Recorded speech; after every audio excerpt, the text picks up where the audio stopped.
Hello, and welcome to Radical Engagements here at Varn Blog.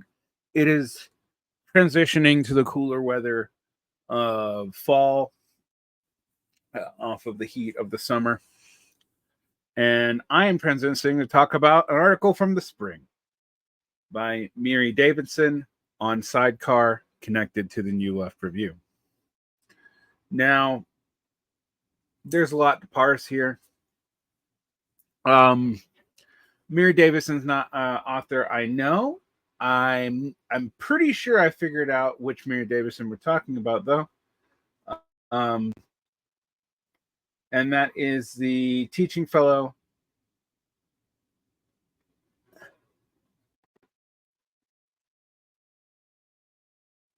at the University of Warwick in the Politics and International Studies Department. If I have her correct, and I think I do from both the style and the subject matter, she is a thinker who deals both in the history of Marxism and the history of the far right and French theory. She's written for Marxism and Philosophy, like an article for Jacobin, and this article at Sidecar, I think. Now, I don't know that because the Sidecar piece doesn't actually give that much identifying information about her. But I'm pretty sure it's the same person. And in honor of dealing with the right, I almost made this a launching point for a Boundless and Bottomless episode, but I decided to just focus on this on radical engagement. So let's get right to it.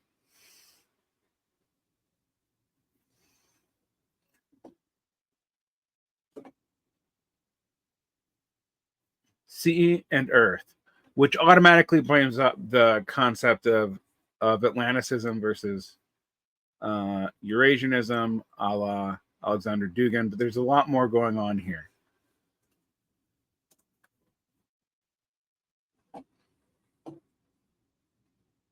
The far right wants to decolonize, and honestly, we've seen this before.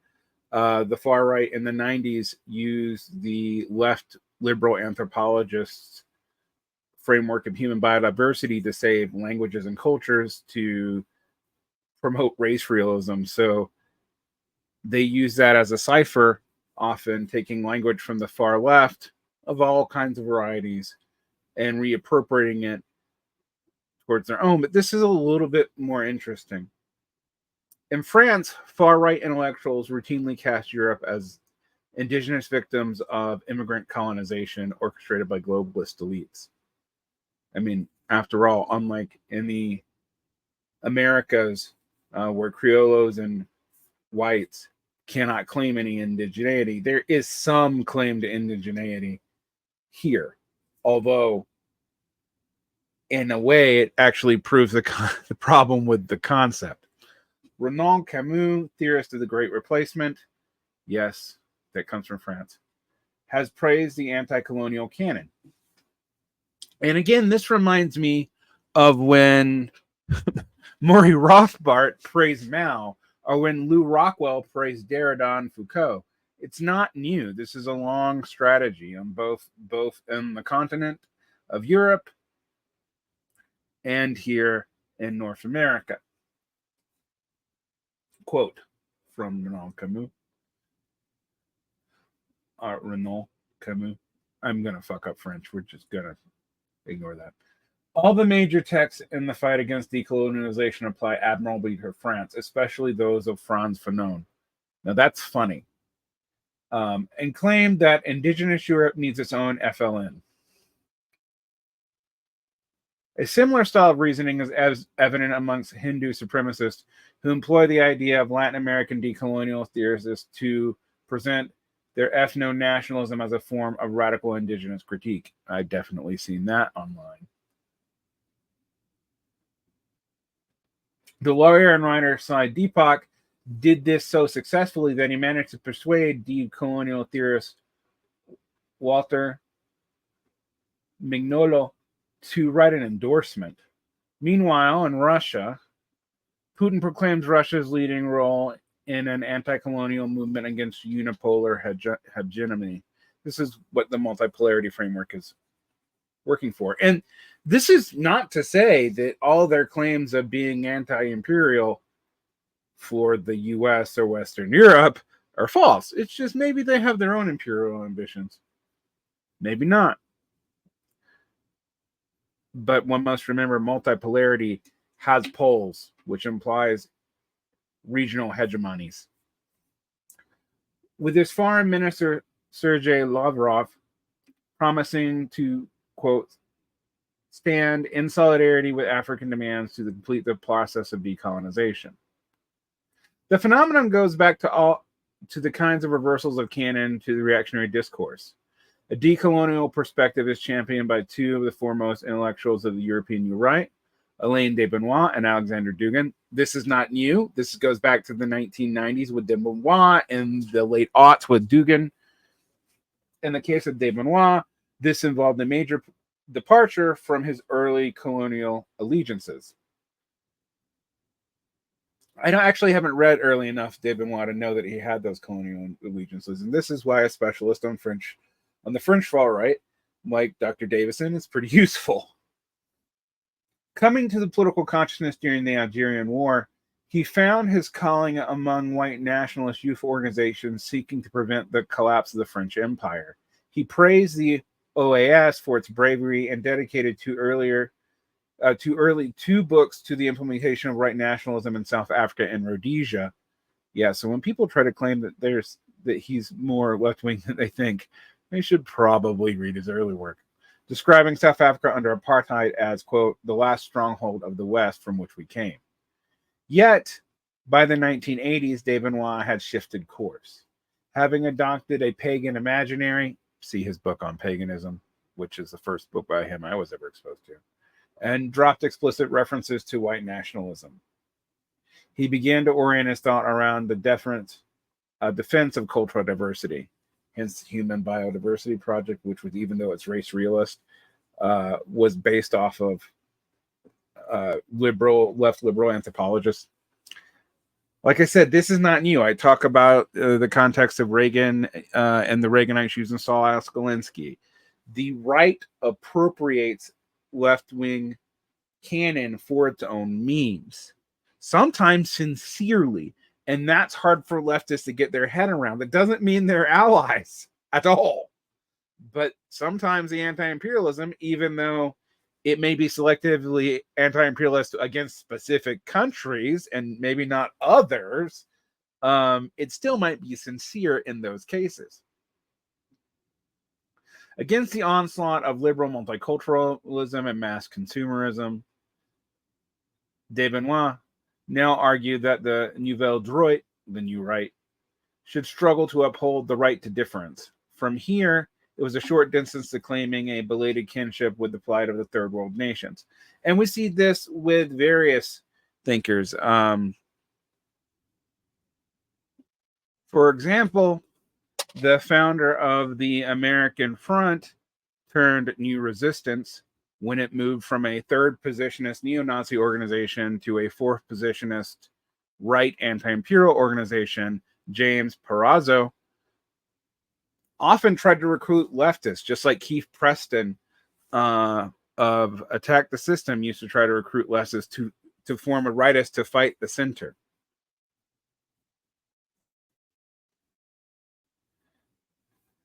Now, Parazzo moved from the United States to Russia and has apparently endorsed the American Communist Party, but his origins are interesting and he's never fully denounced them. And even early on, when New Resistance were still a fairly right-wing organization, they would do things like endorse the defense of the DPRK on the grounds of national consolidation. This is not new, all right?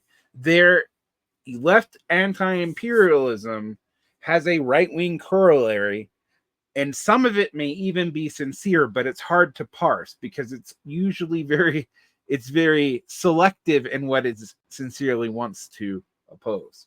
Anyway.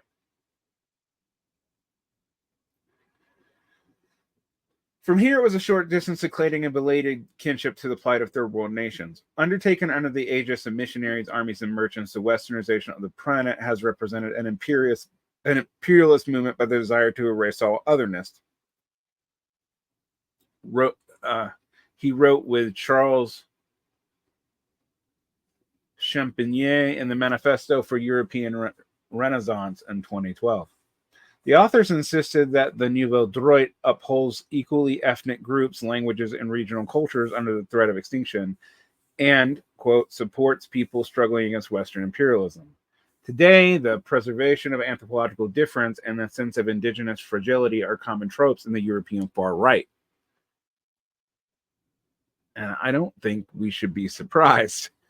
Now that their empire is over, defending themselves from the shift of liberalism and presenting that as largely the purview only or primarily of left liberals is a way to market themselves even to left anti-imperialists. We refuse to become the Indians of Europe, proclaims the manifesto of the neo-fascist youth group Generation Identitaire, our generation identity. Dugin, a close associate of de Benoist, I mean, it really shows up in the fourth political theory book how much he cites de Benoist, how much he endorsed national Bolshevik and European new right thinkers. Dugin, for all his anti-imperial, anti-fascism towards Ukrainian fascists, was perfectly fine endorsing Casa Pound in the early teens, an Italian fascist dual power group named after one of my favorite poets, but definitely a political reprobate, Ezra Pound. Dugin, a close associate of de Benoist, has integrated this decolonial spirit into his worldview even more deeply.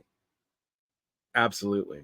His system of thought, what he calls neo-Eurasianism, our fourth political theory, which aren't quite the same thing, but kind of are, is underpinned by the critique of Eurocentrism derived from the anthropologists such as Levi-Strauss. Russia, he claims, shares much with the post-colonial world.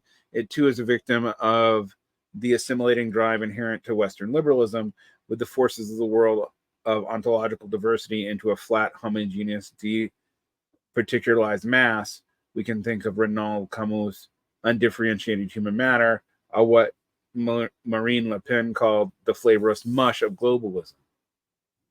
Contra to the universalizing agenda, Dugin asserts, we live in a pluralverse of distinct civilizations.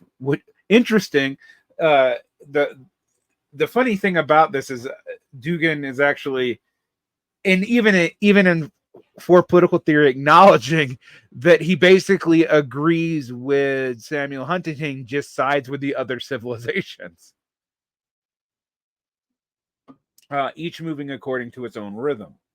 Quote, there is no unified historical process. Every people has its own model that moves in a different rhythm and sometimes in different directions. Quote, the whole multiple modernities thing, but even Dugin doesn't want that. He doesn't want the multiple modernities.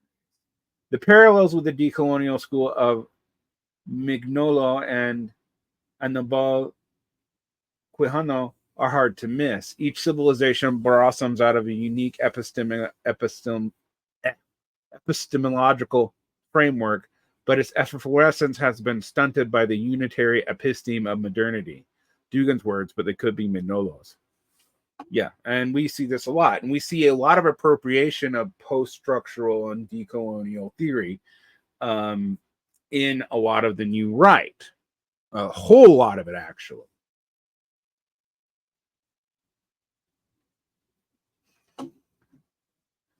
Modernization, westernization, and colonialization are a synonymous series. Each involves imposing exogenous developmental model on a plural civilizations. That the ethno-national identities Dugin defends are artifacts of a colonial production of difference. The racial regimes through which it differentiates, categorizes, and organizes exploitation and extraction is not considered. Yeah, as I've noted Capitalism, our modes of economic production are basically bracketed out of Dugin's fourth political theory in any meaningful sense. And that's actually kind of true across the board. There's not a consistent response. I've read Putin versus Putin.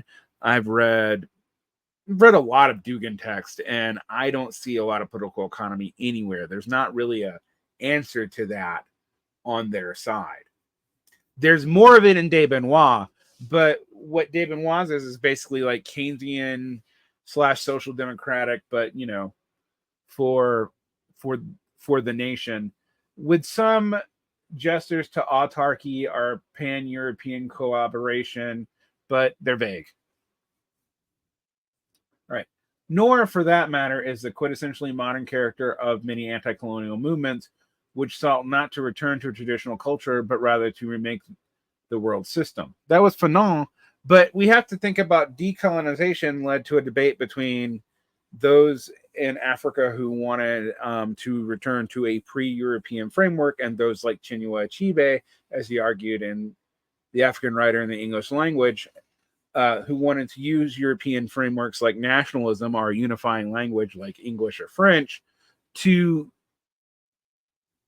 be able to fight the Europeans at their own game. Thus, decolonization for Achebe wasn't returning to a past, but integrating the African past and the European colonial subjectivity into one thing, post-colonialism. I think the inter-decolonial debates are actually kind of understudied by Western academics who like to throw these things and pepper them throughout, as are the class dynamics within these decolonial debates, although people will occasionally point out the cast of Spivak, which is high. All right. As Fanon put it, quote, decolonization could neither renounce, quote, the present and the future in favor of a mystical past, nor base itself on the sterile litanies and nauseating mimicry of a debased Europe that was, at the time he was writing, swaying between atomic and spiritual disintegration. Dugin and de Benoist are unfazed by such contradictions. The fourth political theory has become a slogan for the decolonization of political consciousness, Dugin claims, whose first practical expression in Russia is the invasion of Ukraine. This is understood as a long-awaited struggle in the reunification of Eurasia, an ancient pan-Slavic civilization dismembered by Western designs, but also the first sign in what he calls the Great Awakening, a millenarian battle to overthrow the liberal world order and usher in the multipolar world. And it is almost eschatological. There's religious thought tied into Dugin in a perennialist orthodox sense. It's actually kind of hard to parse. Dugin's thoughts on religion, when he talks to certain groups, he sounds like Alex Jones, and other groups he sounds way more sophisticated. He's all over the place on it, and he kind of tailors his message to who he's talking to in an extreme way.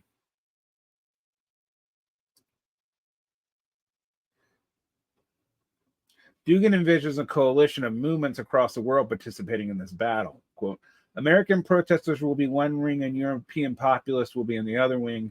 Russia in general will be the third. It will be an angelic entity with many wings, a Chinese wing, an Islamic wing, a Pakistani wing, a Shia wing, an African wing, and a Latin American wing. But isn't the war in Ukraine an imperial war or a war of competing imperialism, as Louis Facada put it, I think? Yeah. Dugin would agree. Russia's invasion of Ukraine is a key step in the imperial renaissance. It's just a limited empire, within your sphere of influence, which is okay, as opposed to big world empires, which is bad. Although we need to nuke them, says Dugin, and the foundations of geopolitics. Yes, he really does think that. But sometimes he likes American protesters, both left and right. Dugin's a hard man to figure out. And like I said, he tailors his message to who he's speaking to. And he is admittedly and actively anti-rationalist. So good luck. How important is he? It's hard to know. But the trend of which Dugin and de Benoist represent really are all over the far right. Now, is that the most dangerous right for leftists right now? I don't know. I really don't. I now see major American conservative figures who were just normie Republicans 4 years ago citing Ebola all of a sudden. So who knows? How is it possible to speak the language of imperial renaissance and decolonization in the same breath? Yeah, that's a good question, but it's already implied in multipolarity. Just want to point that out.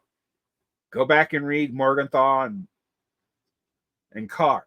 Here, Dugin and de Benoist draw their principal resources from Carl Schmitt, which I've seen a lot of leftists cite, including ones that don't have anything to do with things like the ACP.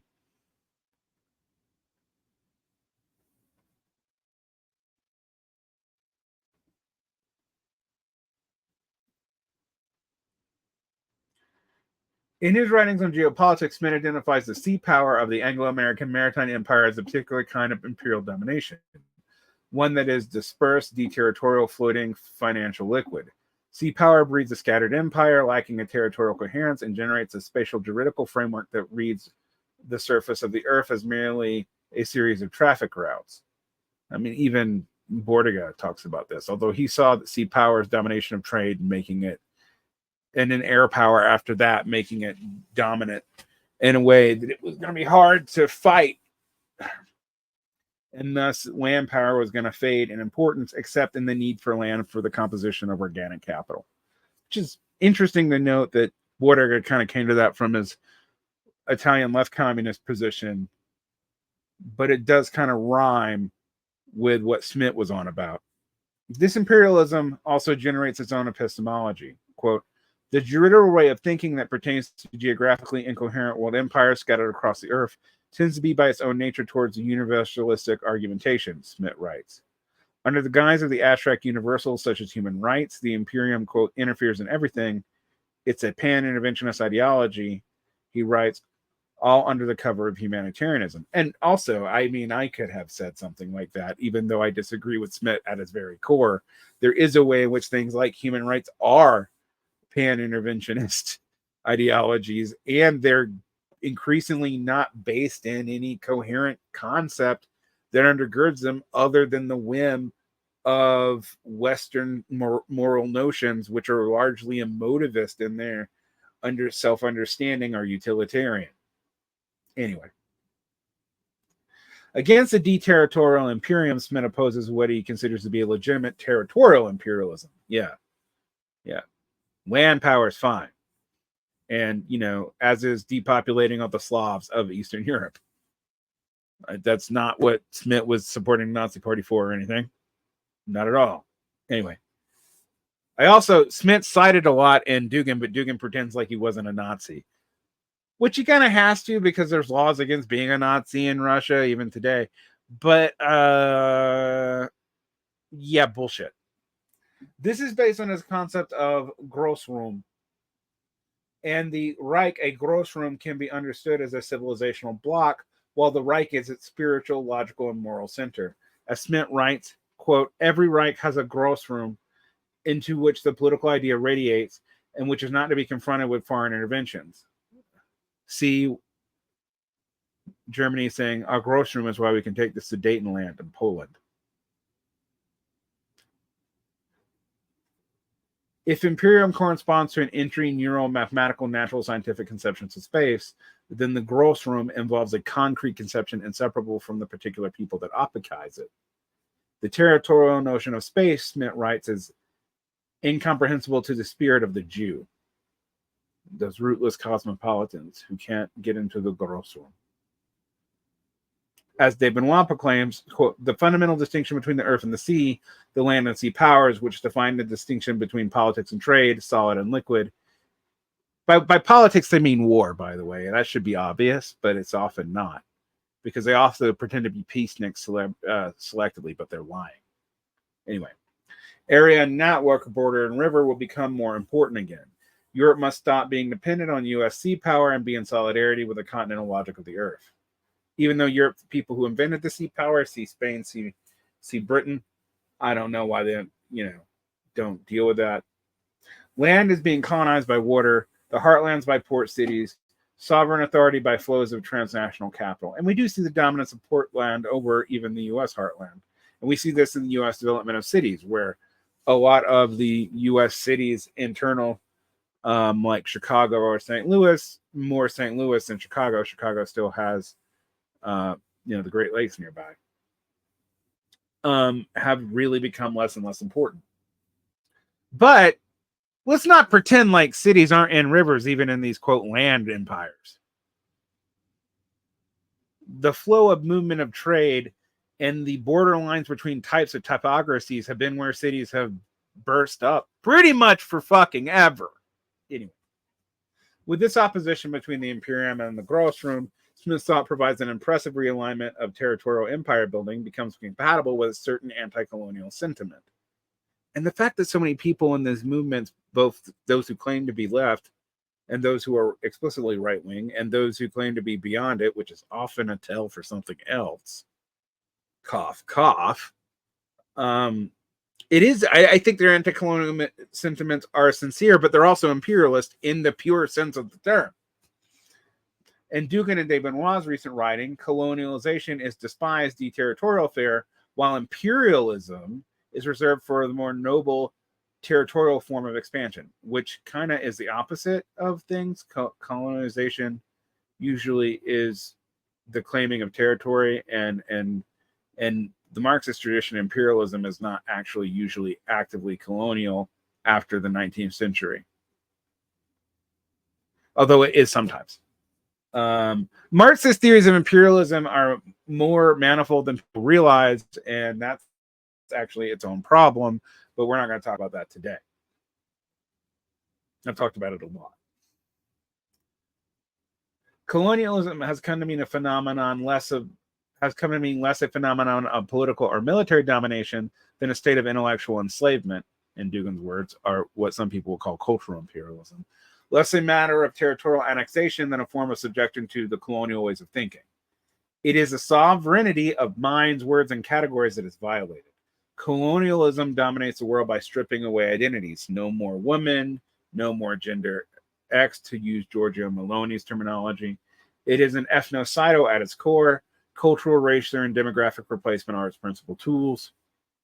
Military, administrative, and political and imperialist colonization are certainly painful for the colonized, Renaud Camus tells us, but they are nothing compared to the demographic colonization, which the very being of the conquered territories transfolds their hearts and bodies. Yes, and of course, non-materialist would think that. But anyway. With the medium colonization transformed to refer to shifting migration patterns, already reflected in the American right as well, where it has been much more vulgar and obvious, and can't be claimed. And also, American right-wingers can't claim that white people have any claims to indigeneity, although they did try in the 19th century. They really did. You can go look that up. Anyway, wrought by nothing other than a colonial structure of the global economy. Changing gender norms and homogenizing liberal culture, the far right can present themselves as champions of popular sovereignty and the self-determination of peoples. They can also stage an imaginary struggle against the ravages of transnational capital. To decolonize for these thinkers is a split off one kind of capitalism for another, a procedure well established within far right thought. Yeah, that's actually important to know. They're not trying to get rid of capitalism. That's why they're very quiet on political economy. Although de Benoist kind of does like his, mixed economy, highly Keynesian policies, in the same way that Richard Spencer was basically a supporter of the welfare state, but only for white people. Just making the comparisons for people who know American politics better than European, but they're definitely there. Spencer was a fan of de Benoist. A globalist, rootless, parasitic financial capitalism, now imagined as colonial, but not imperial, because the imperial is good, strong, and valuable, according to these people, is separated from racial, national, industrial capitalism, imagined as a self-determining or even decolonial. And we see this today, even on the left. This is becoming an increasingly popular left-wing thought to think that finance capital is really the problem with capitalism and not the contradiction in capitalism itself. And then if you just got rid of parasitic finance capital, good old productive capital would be fine. But it is the contradictions and declining revenues and profits off of material goods that led to finance capital being able to dominate in the first place. It is not surprising that finance capital's domination comes after the crisis of the 1970s. It didn't cause it, it was a result of it. It goes without saying that there is such a separation as illusionary. Global systems of capital accumulation with their entire process of immaterial speculation and earthly extraction cannot be decoupled in this way. But damn it, does the right want to, and so does a lot of the left, without realizing that they're mimicking right-wing thought. And without realizing why it's problematic that they're doing so. Because what they want to return to is basically Fordism, which a lot of left-wing social democrats want to return to too. And you can't, buddy. Even if you tried, and we are trying, by the way, you'll discover that the necessary employment due to automation and the necessary organic capital due to automation is lower and different. And even the need for organic human capital accumulation in major metropoles, which you do see in the United States, to the great chagrin and delegitimizing of a lot of the inter-heartland cities, this itself is mainly not about material resources, which what prior organic capital accumulation was about, and why the industrial heartland was still urbanized at one point, but is about the organic composition of intellectual workers. Increasingly, it is not that the blue-collar worker is underpaid. They're underemployed. Yes, they have jobs, but they're underemployed, and the stats back that up, except in very specific sectors. Now, we're going to see a lot of this white-collar work probably decline in the next 50 years, but we'll go into that later. But separating the inseparable does not seem to pose a problem for reactionary thought. No, they're not worried about consistency. Indeed, it may be crucial to it. For once an imaginary antinomy has been constructed, one can disavow the hated side of it, and in this way seem to gain mastery over one's own riven interior, aka you can hide that you're not proposing an anti-elite but a counter-elite, that you're not proposing to be against capital but only part of it, and only the part of it that people really, really hate because it seems parasitic and current actually is, but emerge for material reasons that you have no answers to fix. Which, by the way, was my journey out of the right almost 20 years ago. Thank you, Miri Davidson, for this good discussion of what this part of the right actually believes and how it is manifesting in left-right coalitions. Although they're greatly exaggerated by people like Alex Reed Ross, but they do really exist, and it confuses a lot of people. They hear the language of decolonization, but they're not looking at the flip side of it, and they expect these people to be consistent, even though they themselves say they're explicitly not. So good work. Maybe we can talk about this more sometime. I would tell people to check out Miri Davidson's work, because what I found trying to figure out who she was, looking this up, I found a lot of good articles on her, like I said, in Marxism and Philosophy, and even that article on Jacobin. Go check out her work. All right. Thank you. Like and subscribe. There's always more behind the Patreon wall. And have a good day. Protect your peace and learn about this shit. Take it seriously and treat your enemies with appropriate respect, not because you want to be kind to them, but because underestimating them only works in the sphere of public opinion, but not really works to fight them. Remember that.